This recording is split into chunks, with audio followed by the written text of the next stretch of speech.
Mobile phone ഇറങ്ങിയ കാലം തൊട്ടേ ആളുകളുടെ ഉള്ളിലെ പേടിയാണ് ഇവ പുറത്തുവിടുന്ന റേഡിയേഷൻ. മൊബൈൽ ഫോണുകളോടൊപ്പം റേഡിയേഷൻ വഴി ക്യാൻസർ എന്ന മാരക രോഗം വരാൻ സാധ്യതയുണ്ടെന്ന് പല പഠനങ്ങളും പുറത്തു വന്നിട്ടുണ്ടായിരുന്നു. ഇത് ഇവരുടെ പേടിയെ ഒന്നുകൂടി ബലപ്പെടുത്തുകയുണ്ടായി. എന്നാൽ പതിയെ പതിയെ മൊബൈൽ ഫോൺ വ്യാപകമായി തുടങ്ങിയതോടെ ഈ പേടി കുറേയേറെങ്കിലും മാറിയെങ്കിലും ഇന്നും ഈ ഭയം ഉള്ളിലുള്ളവരുണ്ട്. മൊബൈൽ ഫോൺ പേടി മാറിയതോടെ വില്ലന്മാരായി മാറിയത് മൊബൈൽ ടവറുകളാണ്. സിഗ്നലുകളുടെ സ്ട്രെങ്ത് വർദ്ധിപ്പിക്കുന്നതിനായി രാജ്യമെമ്പാടും മൊബൈൽ ടവറുകൾ സ്ഥാപിക്കപ്പെട്ടു. ഓരോ ടവർ സ്ഥാപിക്കുവാനുമുള്ള പ്രധാന വെല്ലുവിളിയായിരുന്നത് പ്രദേശവാസികളായിരുന്നു.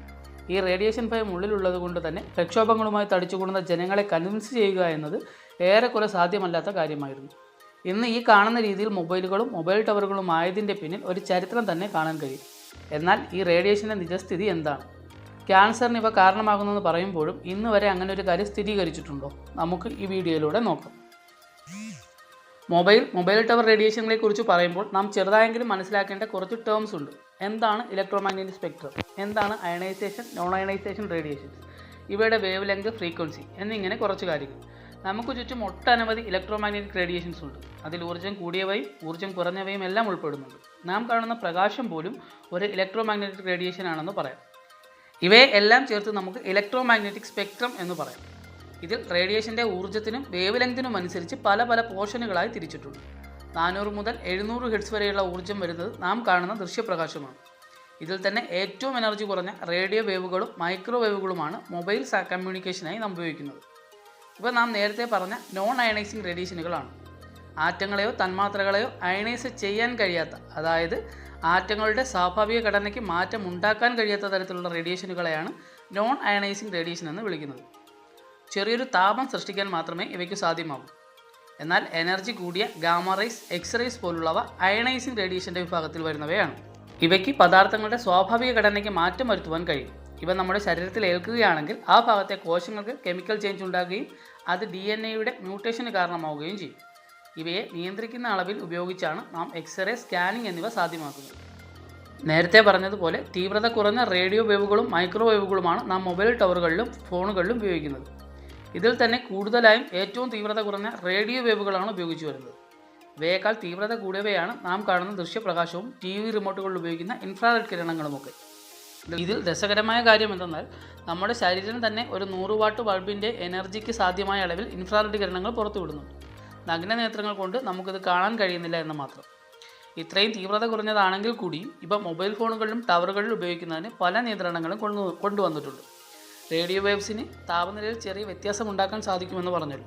ഇത് നമ്മുടെ കോശങ്ങളിലും മൊബൈൽ ഫോൺ ഉപയോഗിക്കുമ്പോൾ സംഭവിക്കാൻ സാധ്യതയുണ്ട്. ഇത് തടയുന്നതിനായുള്ള ഒരു മാനദണ്ഡമാണ് SAR അഥവാ സ്പെസിഫിക് അബ്സോർപ്ഷൻ റേറ്റ്. എന്താണ് SAR എന്ന് ചോദിച്ചാൽ ഒരു കോശം എത്രത്തോളം റേഡിയോ വേവ്സിനെ അബ്സോർബ് ചെയ്യാൻ സാധ്യതയുണ്ട് എന്നതിൻ്റെ കണക്കാണിത്. SAR അനുസരിച്ച് കണ്ടെത്തിയ മാക്സിമം വാല്യൂവിൻ്റെ 50-1 മാത്രമാണ് മൊബൈൽ ഫോണിൻ്റെയും ടവറിൻ്റെയും SAR വാല്യൂവായി അംഗീകരിച്ചിട്ടുള്ളത്. അമേരിക്കയിലെയും ഇന്ത്യയിലെയും കണക്കനുസരിച്ച് ഇത് 1.6 വാട്ട്സ് പെർ കിലോഗ്രാം ആണ്. എന്നാൽ യൂറോപ്യൻ യൂണിയൻ രാജ്യങ്ങളിൽ ഇത് 2 വാട്ട് പെർ കിലോഗ്രാം വരെയും ആണ്. അതായത് SAR 1.6 വാട്ട് പെർ കിലോഗ്രാമിൽ കൂടുതലുള്ള മൊബൈൽ ഫോണുകൾ ഇന്ത്യൻ വിപണിയിൽ വിൽക്കാൻ സാധിക്കില്ല എന്നതാണ്. നമ്മുടെ ഫോണിൻ്റെ SAR റേറ്റ് എത്രയുണ്ടെന്നറിയാൻ നമ്മുടെ മൊബൈലിൽ തന്നെ *#07# എന്ന് ഡയൽ ചെയ്താൽ കാണാൻ സാധിക്കും. ഇൻ്റർനെറ്റിൽ തിരഞ്ഞാൽ മൊബൈൽ റേഡിയേഷൻ അപകടകാരിയാണ് എന്ന് സൂചിപ്പിക്കുന്ന നിരവധി പഠനങ്ങൾ നമുക്ക് കാണാൻ സാധിക്കും. ശാസ്ത്രലോകം ഇപ്പോഴും ഇതിനെ കാര്യഗൗരവത്തോടു കൂടി കാണുന്നതിനാൽ തന്നെ ഈ പഠന റിപ്പോർട്ടുകൾ വീണ്ടും ആഴത്തിലുള്ള പഠനങ്ങൾക്ക് വിധേയമാക്കാറുണ്ട്. അപ്പോഴെല്ലാം കണ്ടെത്തിയിട്ടുള്ളത് മൊബൈൽ ഫോൺ റേഡിയേഷൻ വഴി ഇത് സംഭവിക്കാമെന്ന് പറഞ്ഞു വയ്ക്കുക എന്നതിലുപരി അതിന് തക്കതായ ഒരു കാരണമൊന്നും തന്നെ ഈ പ്രബന്ധങ്ങൾ മുന്നോട്ട് വയ്ക്കുന്നില്ല എന്നതാണ്.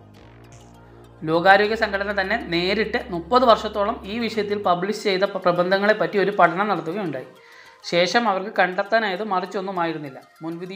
മുൻവിധിയോട് തയ്യാറാക്കിയവയാണ് പല പേപ്പറുകളെന്നും ലോകാരോഗ്യ സംഘടന വിധിയെഴുതി. എങ്കിലും ഈ വിഷയത്തെക്കുറിച്ച് ഗൗരവതരമായ പഠനങ്ങൾ നടത്തുന്നതിനായി ഇൻ്റർനാഷണൽ EMF പ്രോജക്റ്റ് എന്നൊരു ദൗത്യം ലോകാരോഗ്യ സംഘടന ഇന്ന് മുന്നോട്ട് കൊണ്ടുപോകുന്നുണ്ട്. എന്നിരുന്നാലും മൊബൈൽ ഫോണുകൾ ക്യാൻസർ ഉണ്ടാക്കാൻ സാധ്യതയുള്ള വസ്തുക്കളുടെ പട്ടികയിലാണ് WHO ഉൾപ്പെടുത്തിയിരിക്കുന്നത്. ഗ്രൂപ്പ് 2B എന്നൊരു കാറ്റഗറിയിലാണ് ഇവയെ ഉൾപ്പെടുത്തിയിട്ടുള്ളത്. കേൾക്കുമ്പോൾ പേടി തോന്നുമെങ്കിലും പെട്രോൾ, ഡീസൽ, നാഫ്തലിൻ തുടങ്ങി നിത്യോപയോഗത്തിൽ നാം ഉപയോഗിക്കുന്ന പല സാധനങ്ങളും ഗ്രൂപ്പ് 2Bയിൽ ഉൾപ്പെടുത്തിയിട്ടുണ്ട്. മൊബൈൽ റേഡിയേഷൻ ക്യാൻസർ വരാൻ ഒരു പോസിബിലിറ്റി മാത്രം മുന്നോട്ട് വയ്ക്കുമ്പോൾ തീർച്ചയായും ക്യാൻസർ വരാൻ സാധ്യതയുള്ളവയുടെ പട്ടികയിലാണ് മദ്യവും പുകയിലയും ഉൾപ്പെടുത്തിയിരിക്കുന്നത്. മൊബൈൽ ടവറുകളോടുള്ള പേടിയാണ് ഇന്ന് മൊബൈൽ ഫോണുകളോടുള്ള പേടിയേക്കാൾ കൂടുതലായും ആൾക്കാരിൽ കണ്ടുവരുന്നത്.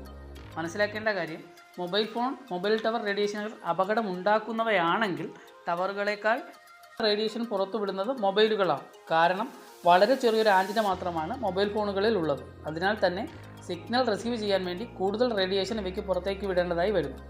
അതുപോലെ തന്നെ ഫോണുകൾ സദാസമയം നമ്മോട് ചേർന്ന് കാണപ്പെടുന്ന ഒരു ഉപകരണമാണ്. ടവറുകളുടെ റേഡിയേഷൻ എന്നാൽ ദൂരം കൂടുന്നതിനനുസരിച്ച് കുറഞ്ഞു വരുന്നുണ്ട്. മാനവരാശി ഇന്ന് കാണുന്ന രീതിയിലായതിൽ മൊബൈൽ കമ്മ്യൂണിക്കേഷൻ വഹിച്ച പങ്ക് ചെറുതല്ല എന്ന് നാം മനസ്സിലാക്കേണ്ടതുണ്ട്. ഇത്രയധികം പഠനങ്ങൾ നടത്തിയിട്ടും ക്യാൻസറിന് കാരണമായി മൊബൈൽ റേഡിയേഷനോ മൊബൈൽ ടവർ റേഡിയേഷനോ ആണെന്നുള്ള ഔദ്യോഗികമായ ഒരു കാര്യകാരണ സഹിതം തെളിയിച്ച പഠനം ഒന്നുപോലും ഉണ്ടായിട്ടില്ല. ഇത് ഒരു അനാവശ്യ പേടി മാത്രമാണ്.